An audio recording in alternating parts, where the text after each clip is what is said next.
Hello friends, welcome to YouTube channel market tube. आज हम देखेंगे 1 अक्टूबर 2024 के लिए हमारे कौन से स्टॉक है जिसमें मोमेंटम आ सकता है या ब्रेकआउट आ सकता है। उससे पहले हम देखेंगे हमने 29 सितंबर 2024 के जो स्टॉक रिकमेंड किए थे उनमें क्या मोमेंटम आया है। हमारा पहला स्टॉक था किर्लोस्कर न्यूमेटिक। ब्रेकआउट प्राइस थी 1360, करंट मार्केट प्राइस है 1326। स्टॉक में ब्रेकआउट आ चुका है, ब्रेकआउट आके अभी स्टॉक रिटेस्ट कर रहा है। सेकंड हमारा स्टॉक था Muthoot finance. Breakout price 2080, current market price 2031। इस स्टॉक में ब्रेकआउट नहीं आया है। थर्ड हमारा स्टॉक था जीएसपीएल। ब्रेकआउट प्राइस थी 423, करंट मार्केट प्राइस है 425। ये स्टॉक में ब्रेकआउट आ चुका है। आइए देखते हैं 1 अक्टूबर के लिए हमारे कौन से स्टॉक है जिसमें मोमेंटम आ सकता है। हमारा पहला स्टॉक है गेल इंडिया लिमिटेड। जैसे आप चार्ट पैटर्न पे देख पा रहे होंगे, स्टॉक अपने रेजिस्टेंस लाइन को ब्रेकआउट दे रहा है, साथ ही साथ 20 days moving average, 50 days moving average को बुलिश क्रॉसओवर कर रही है। अगर स्टॉक के स्ट्रेंथ की बात की जाए तो स्टॉक काफी स्ट्रॉन्ग मोमेंटम में है। प्राइस अब short term, medium term and long term moving average के ऊपर ट्रेड कर रही है। Revenue growth by 31.9% over the past year.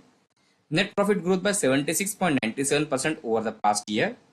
Impressive ROE of 13.96, impressive ROC of 15.06, company with zero promoter pledge, company with low debt, FII, FPI और institution increasing their share holding.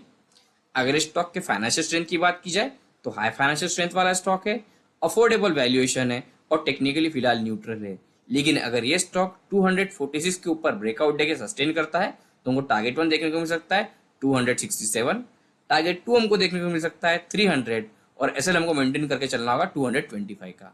चलो आइए देखते हैं हमारा सेकंड स्टॉक कौन सा है। हमारा सेकंड स्टॉक है एमएनएम फाइनेंस सर्विसेज। जैसे आप चार्ट पैटर्न पे देख पा रहे होंगे, ये स्टॉक हायर हाई और हायर लो बनाता हुआ अप ट्रेंडिंग कर रहा है। अगर स्टॉक के स्ट्रेंथ की बात की जाए तो स्टॉक काफी स्ट्रॉन्ग मोमेंटम में है, short term, medium term and long term moving average के ऊपर ट्रेड कर रहा है। Revenue growth by 9.5% over the past year. Impressive ROE of 10.11, impressive ROC of 8.75, company zero promoter pledge, FII, FPI, increasing their share holding। अगर stock के financial strength की बात की जाए तो मीडियम फाइनेंशियल स्ट्रेंथ वाला स्टॉक है, मिड वैल्यूएशन है और टेक्निकली बुलिश मोमेंटम में बना हुआ है। अगर ये स्टॉक 339 के ऊपर ब्रेकआउट देके सस्टेन करता है तो हमको टारगेट 1 देखने को मिल सकता है 375, टारगेट 2 हमको देखने को मिल सकता है 390 और एसएल हमको मेंटेन करना होगा 310 का। ऐसे देखते हैं हमारा थर्ड स्टॉक कौन सा है। हमारा थर्ड स्टॉक है सीएमएस इन्फो सिस्टम। जैसे कि आप चार्ट पैटर्न पे देख पा रहे होंगे, इसने reverse head and shoulder pattern का फॉर्मेशन किया है, साथ ही साथ अपना ये ऑल टाइम हाई के पास में भी स्टॉक ट्रेड कर रहा है। जैसे ही स्टॉक अपने नेकलाइन को ब्रेकआउट करेगा तो इसमें अच्छा खासा मोमेंटम देखा जा सकता है। अगर स्टॉक के स्ट्रेंथ की बात की जाए तो स्टॉक काफी स्ट्रॉन्ग मोमेंटम में है, short term, medium term and long term moving average के ऊपर ट्रेड कर रहा है। Revenue growth by 19.91% over the past year. Net profit growth by 16.79% over the past year.